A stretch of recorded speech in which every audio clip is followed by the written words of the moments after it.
إن الحمد لله نحمده ونستعينه ونستغفره ونعوذ بالله من شرور أنفسنا ومن سيئات أعمالنا من يهده الله فلا مضل له ومن يضلله فلا هادي له ونشهد أن لا إله إلا الله وحده لا شريك له ونشهد أن محمدا عبده ورسوله أرسله بالحق بشيرا ونذيرا والصلاة والسلام على محمد وعلى آلہ وأصحابہ اجمعین ومن تبعهم بإحسان من الأئمة والهداة والصالحین إلى يوم القیامہ۔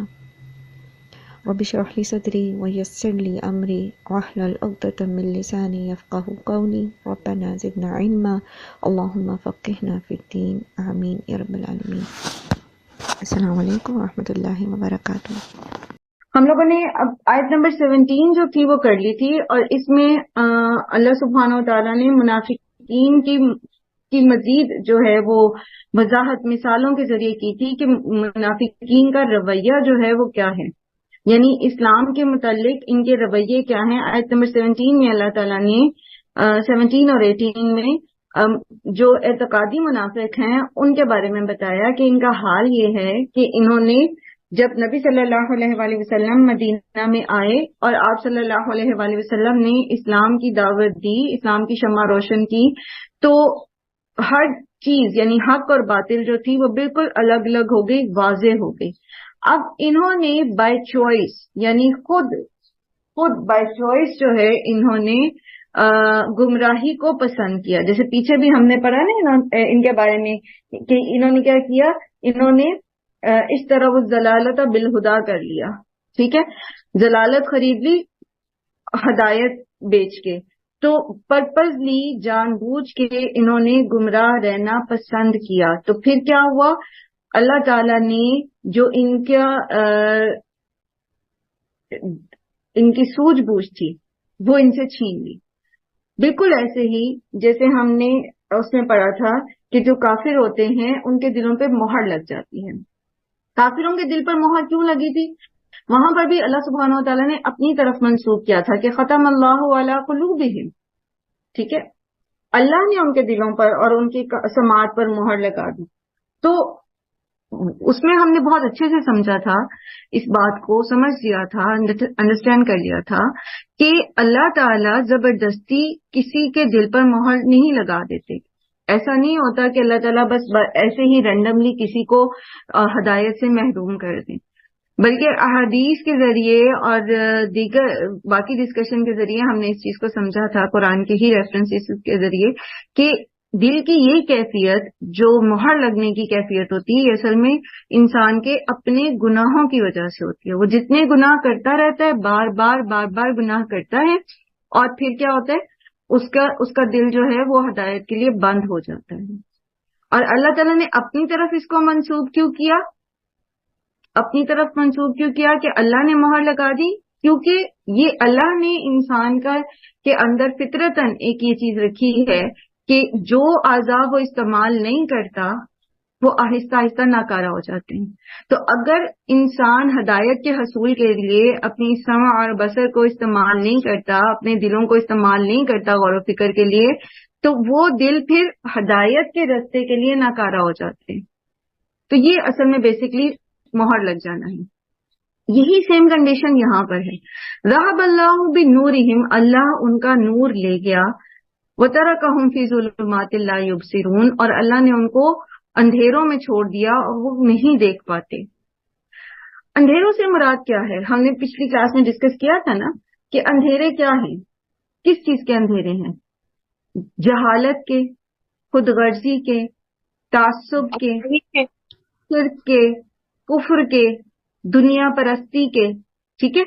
اب جب وہ خود دیکھنا ہی نہیں چاہتے تھے، خود وہ اپنی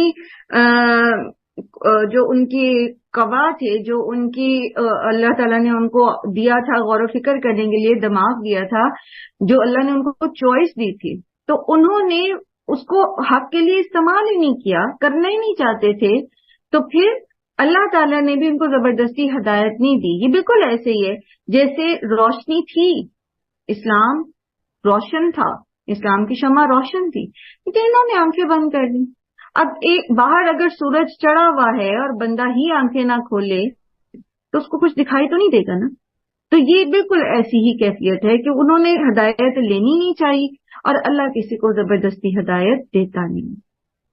سم بکمن عمی فہم لا یرجعون، وہ بہرے گونگے اندھے ہیں بس وہ اب اسلام کی طرف نہیں لوٹے ہیں. جب نبی صلی اللہ علیہ وآلہ وسلم مدینہ میں آئے تو کچھ لوگوں نے اسلام قبول کر لیا، لیکن بہت جلد انہوں نے جب اسلام جو ہے ان کو اسلام کی تعلیمات مشکل لگی تو انہوں نے اسلام کو چھوڑ دیا. تو یہاں پر ان لوگوں کے بارے میں کہا جا رہا ہے. یہ ابن مسعود کی ایک رائے ہے اور مفسرین کہتے ہیں کہ یہ اعتقادی منافقین ہیں. اور یہ جو بات ہے نا ذہب اللہ بنورہم، اللہ ان کا نور لے گیا، تو یہ بالکل ایسے ہی ہے جیسے قرآن کریم میں آتا ہے نا کہ فلما زاغوا ازاغ اللہ قلوبہم، وہ ٹیڑھے ہو گئے، اللہ نے بھی ان کے دل ٹیڑھے کر دیے. ایک بات یاد رکھیے، ہدایت اور گمراہی، نیکی اور بدی، اس کا معاملہ ایسا ہے کہ انسان جو جتنا چاہے اللہ تعالیٰ اس کو توفیق دے دیتے ہیں. جیسے پہلے بھی ہم نے پڑھا تھا نا کہ اگر جو شخص ہدایت چاہتا ہے فَسَنُيَسِّرُهُ لِلْيُسْرَىٰ، اس کے لیے اللہ تعالیٰ نیکی میں رغبت کر دیتے ہیں. یہ اور بات ہے کہ وہ بڑی بڑی نیکیاں کرنا چاہتا ہے لیکن کسی وجہ سے کر نہیں پاتا، لیکن اللہ تو بندے کا دل دیکھتا ہے نا، بندے کی نیت دیکھتا ہے، تو رغبت اللہ تعالیٰ اس کو دے دیتا. اور جو نہیں کرنا چاہتا، جس کو وہ اما من بخیل واستغنا، بے نیاز ہے، اس کو پتہ ہی نہیں، اس کو کیئر ہی نہیں کہ اللہ تعالیٰ کے احکامات کیا ہیں اور کرنا کیا ہے، اللہ تعالیٰ کن باتوں سے راضی ہوتا ہے کن باتوں سے ناراض ہوتا ہے.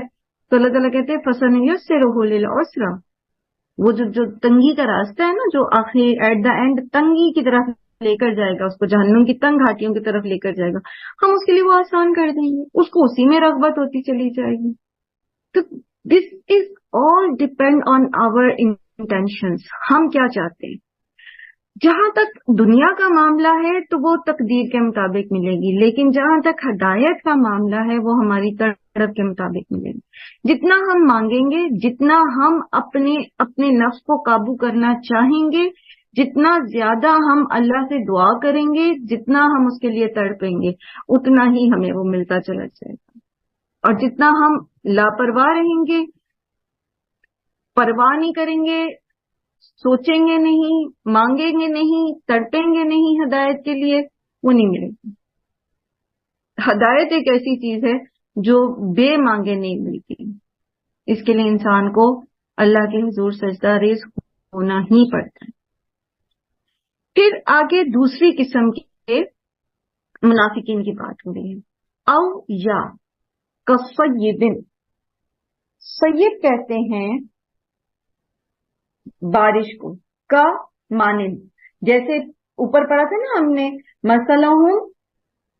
مثلہم کمثل الذی، ٹھیک ہے، کا زبر کا مطلب ہوتا ہے مانند، یعنی مثال اس کی، ٹھیک ہے. تو کصیبن مانند بارش کے ہے، اور سیب ایسی بارش کو کہتے ہیں جو بہت زوردار ہوتی ہے، جس کے اندر گرج اور چمک ہوتی ہے.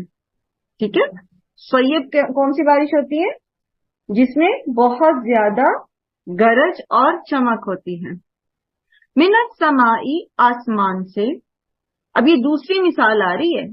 پہلی مثال کیا تھی کہ ایک شخص نے روشنی کی، آگ جلوائی، کسی نے آگ جلوائی، کس کے ذریعے جلوائی؟ محمد صلی اللہ علیہ وآلہ وسلم. تو ایک شخص سے مراد محمد صلی اللہ علیہ وسلم ہے جنہوں نے اسلام کی شمع روشن کی، تو سارا ماحول جو ہے آپ سے روشن ہو گیا.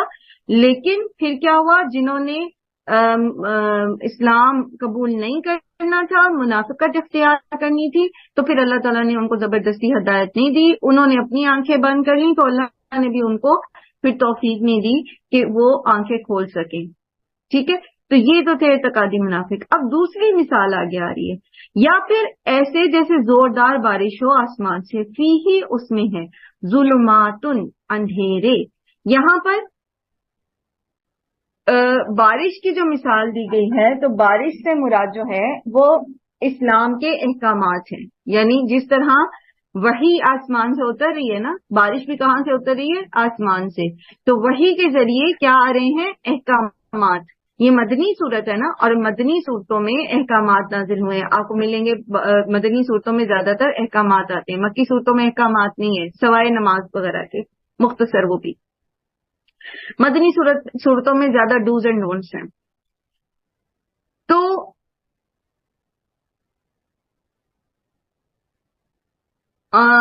یہ ایسے ہے جیسے وہی آسمان سے اترتی ہے تو بارش بھی آسمان سے اترتی ہے. تو یہ اسلام کے احکامات کی مثال ہے. او کصیب من السماء، ٹھیک ہے. جیسے آسمان سے تیز زوردار بارش اترتی ہے، اسی طرح اسلام کے اس ایرا میں جو مدنی دور تھا، اس میں پے در پے احکامات جو ہیں وہ نازل ہو رہے ہیں.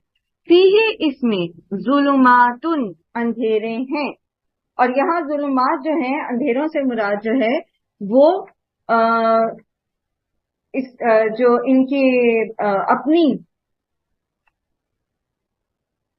لوگوں کی جہالت وجہ، جی لوگوں کے، جسے کہتے ہیں نا کہ جیسے بہت زیادہ گہرے بادل آتے ہیں نا، بارش سے پہلے جتنی زوردار بارش ہوتی ہے تو اس سے پہلے گہرے بادل آتے ہیں، تو اس سے کیا ہوتا ہے؟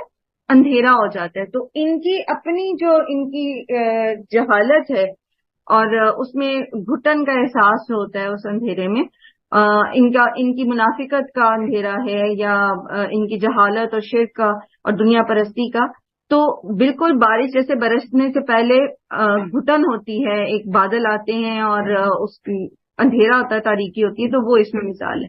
ورعد، اور اس میں گرج ہے. اور رات سے مراد اس میں وہ احکامات ہیں جس میں وعید یا ڈراوے ہوں. ٹھیک ہے، وہ مشکل احکامات جس میں وعید اور ڈراوے ہوں. وبرق، اور جس میں بجلی ہے. اور یہاں برق سے مراد جو ہے وہ مسلمانوں کو ملنے والی کامیابیاں یا بشارتیں ہیں. تو یہ پورا کا پورا ایک طرح سے اسلام کے وہ سینیریو پورا بتا دیا گیا. کہ اب اگلی مثال جو ہے وہ یہ ہے کہ گویا جیسے آسمان سے بارش برستی ہے اور اس میں بادلوں کا ایک اندھیرا بھی ہوتا ہے، گھٹن بھی ہوتی ہے، پھر اس کے اندر کڑک بھی ہوتی ہے، گرج بھی ہوتی ہے اور بجلی بھی ہوتی ہے. تو اسی طرح آسمان سے وحی اتر رہی ہے جس میں احکامات ہیں، اور احکامات کی نوعیت دو طرح کی ہے. یعنی کچھ ایسے ہیں جس میں وعید ہے اور کچھ ایسے ہیں جس میں بشارتیں ہیں. آپ اس کو یوں بھی کہہ سکتے ہیں کہ کچھ ایسے احکامات ہیں جو لوگوں کو مشکل لگتے ہیں کرنے، اور کچھ ایسے ہیں جس میں ان کو کرنے پر بشارتیں ملتی ہیں. کچھ کے نہ کرنے پر جو ہے وہ وعید ہے، اور کچھ کے کرنے پر بشارتیں ہیں. میم یہ برکن میں کون سے احکامات ہوں گے؟ بجیز کو یہ بھی کہہ سکتے ہیں خبردار کرنے والے اور خوشخبری دینے والے نا احکامات. بالکل، اس طرح. ہاں جی. وعید کا مطلب ہوتا ہے ڈراوا، جس میں سزا کا ڈراوا ہو. برق سے مراد کامیابیاں ہیں. ٹھیک ہے، یعنی جو مسلمانوں کو کامیابیاں ملنی ہیں، بشارتیں ملنی ہیں، وہ ہیں. ٹھیک ہے. چلو،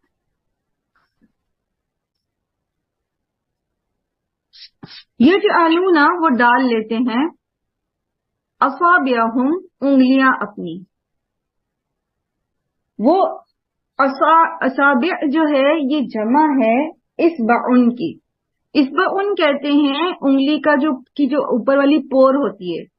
پور سمجھتے نا، انگلی کا جو بالکل اوپر والا حصہ ہوتا ہے. انگلی کو 3 حصوں میں تقسیم کیا جاتا ہے نا، کیا ہوا تھا اللہ تعالیٰ نے. پہلے اوپر والا آلموسٹ 1 انچ کا حصہ ہوتا ہے، یہ پورا کہلاتا ہے اصبعن. ٹھیک ہے، تو اس کی جمع ہے اصابع.